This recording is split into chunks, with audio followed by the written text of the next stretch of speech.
السلام عليكم، مرحبا بكم عندي في القناة. اليوم ان شاء الله غنقدم لكم واحد الوصفة طبيعية عبارة عن مشروب ديال الحامض. هي مفيدة في هذا البرد.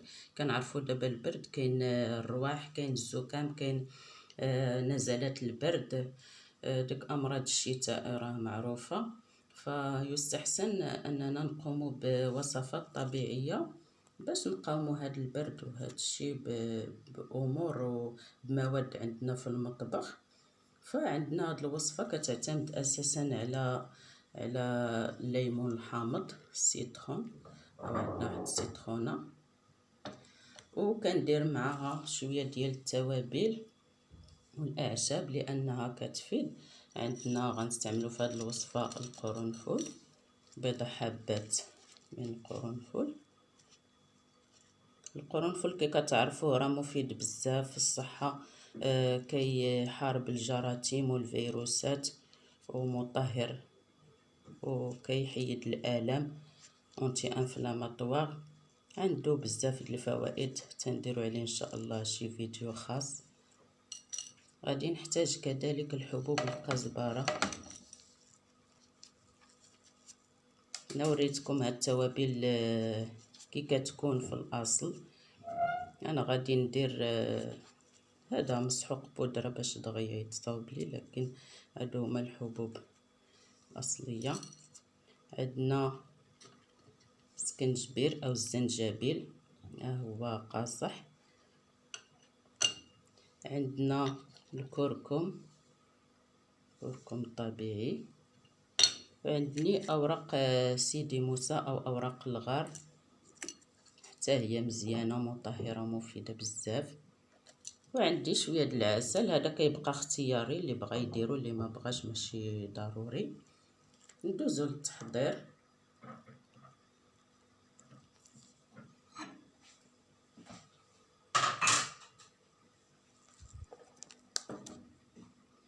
كناخذ واحد الكاسرونه،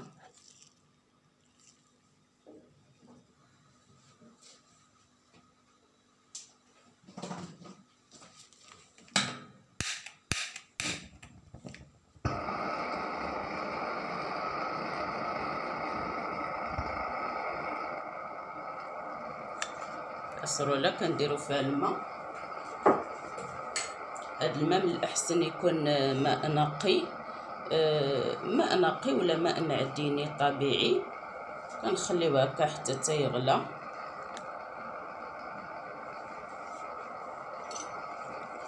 غنشدو داك السيترونه ديالنا،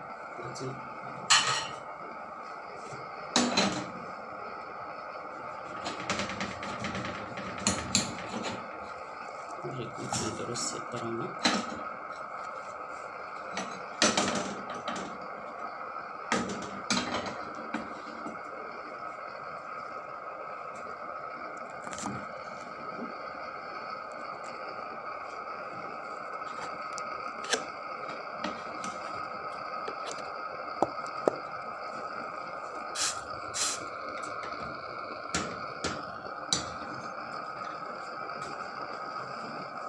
السيترونه نقطعوها،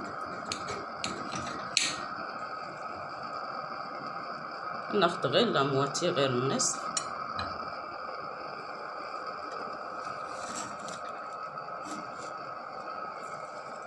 هكا شرائح ولا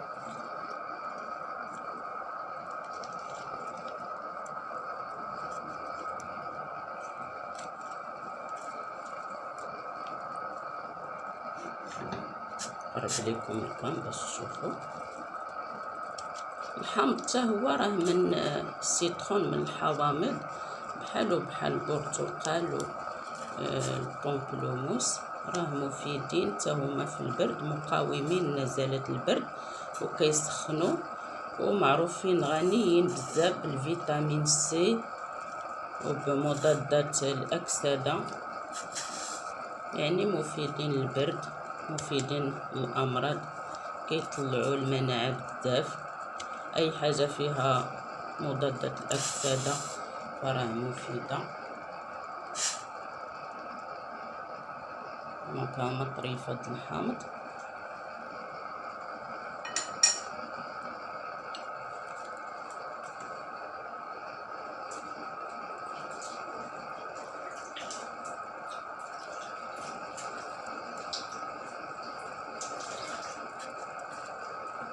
نزيدو ديك وريقات سيدنا موسى، اوراق الغار،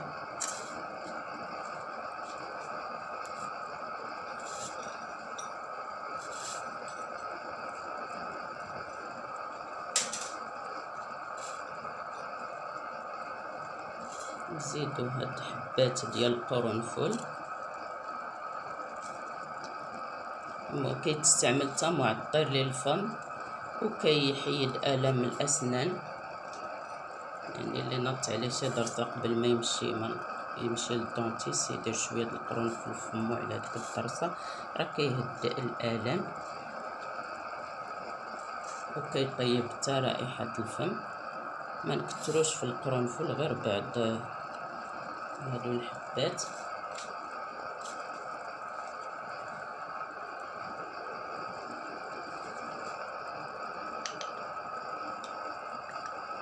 نزيدو شويه الزنجبير بودره،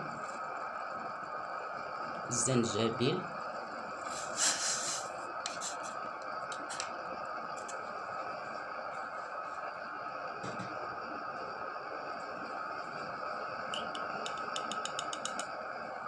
حبوب الكزبره مطحونه،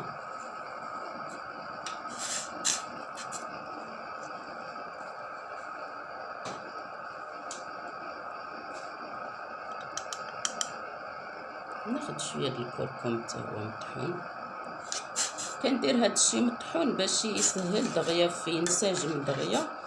يمكن ديروا الحبوب هكذاك طبيعيين ماشي مشكل.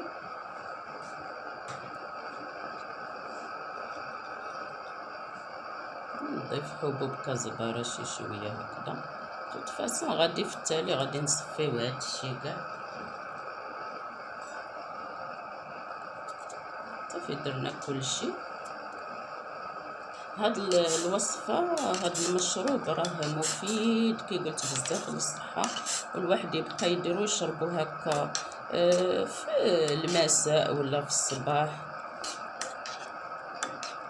سيرتو في المساء كيسخن الجسم وكيقلنا كيحارب هادوك النزلات، فعال بزاف نزلات البرد. هادشي الزكام وهادشي دابا راه كلشي مريض الله يحفظ، كلشي كيكح، كلشي فيه الرواح. هاد الواحد يستعمل هاد الوصفات الطبيعيه راه مفيده ورخيصه وفي المتناول. الواحد يتحرك شويه.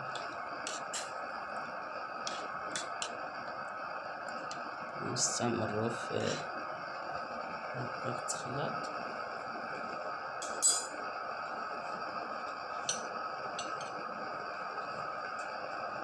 خلي واحد بضع دقائق هكا حتى يطلق السيتخون مزيان ويطلقوا هاد التوابل. هاد التوابل كي قلنا نعاود نوريكم، هاد التوابل هي توابل حاره راه مفيده كتسخن الجسم، واغلبيتها عندها خصائص مضاده للجراثيم والفيروسات، يعني راه مفيده بزاف.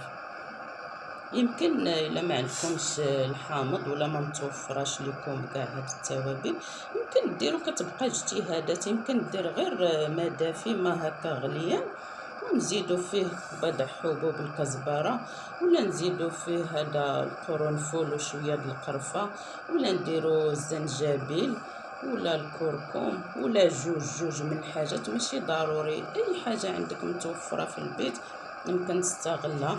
يمكن غير هذه اوراق الرند، اوراق الغار حتى هما يداروا مع ماء غليان ويتصفاو هكا وتشربوا بحال دي تيزان، راهم مزيانين مفيدين بزاف للجسم. يعني كل نهار نحاولوا مثلا ناخذ واحد المشروب نوعو، مره نديروا شويه ديال هذا الزعتر مع الماء، مره شويه ديال اكليل جبل ازير، مره اوراق الزيتون، مره نديروا مثلا القرنفل وشويه د القرفه حتى هي زوينه. ذكرتوني القرفه، ندير واحد الرشيشه د القرفه كتعطي واحد النسمه بالنسبه ليا منقهه وكتعجبني. وهذا الكركم تاو عنده منافع كثيره، وعطانا ربي تبارك الله سبحانه وتعالى في خلقه، عطانا التنوع، عطانا اي حاجه نبقاو ندير. اللي ما عنده حاجه يلقى حاجه اخرى. والله يجيب الصحه والسلامه. كنتمنى الصحه والسلامه لجميع المسلمين. نشوفوا هذه صافي راها طبخات. صافي نطفيو عليها.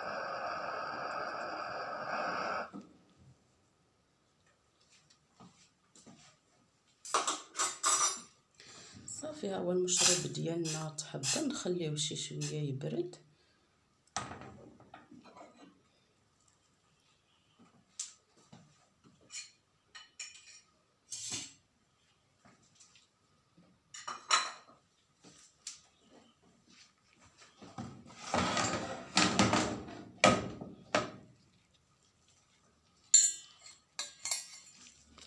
ناخذ واحد الكاسرونه اخرى هذا حيت هادي سخونه بزاف.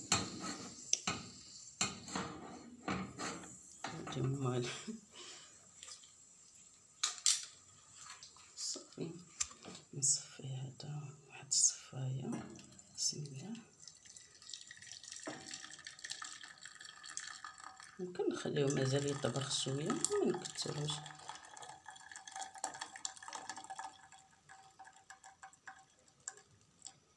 نصفيو هكا.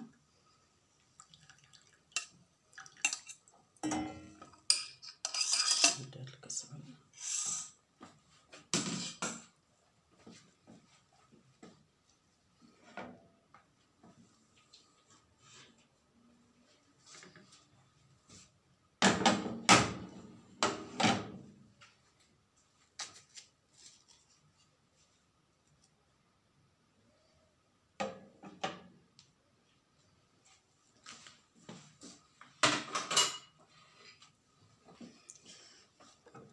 بعد ما هذا باقي شويه سخون، صافي نكبوه في الكواليس. نقد لكا صافي واحد كويسين هنا. بسم الله.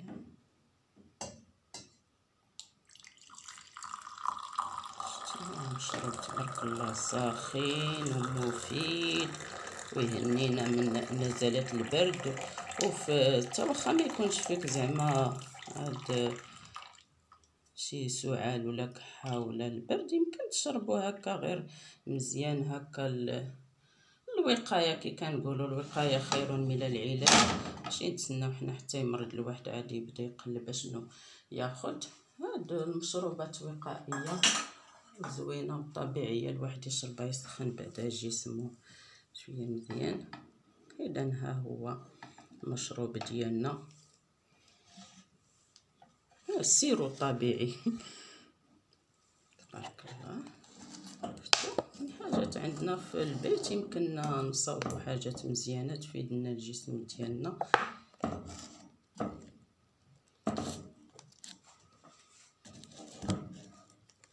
نشد هذا بواحد الوضعيه مزيانه.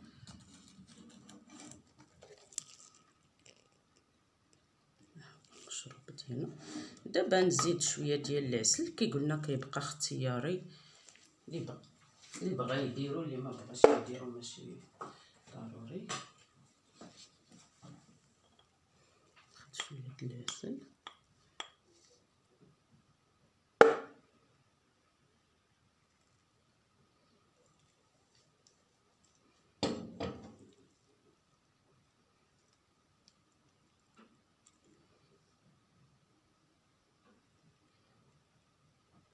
صافي